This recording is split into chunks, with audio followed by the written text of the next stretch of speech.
Assalamu alaikum wa rahmatullahi wa barakatuh.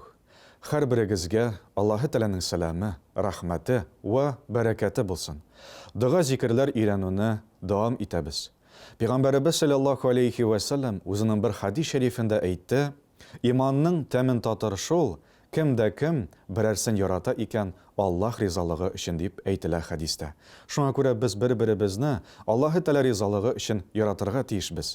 Ham Payg'ambarimiz sallallohu alayhi va sallamning bor shunday so'zlari, qo'yishlarini u bizga o'rgatib qoldirdi. Inni uhibbuka fillah. Men seni Alloh rizoligi uchun yarataman. G'arabchasini tag'in bir taqir qavatlaymiz.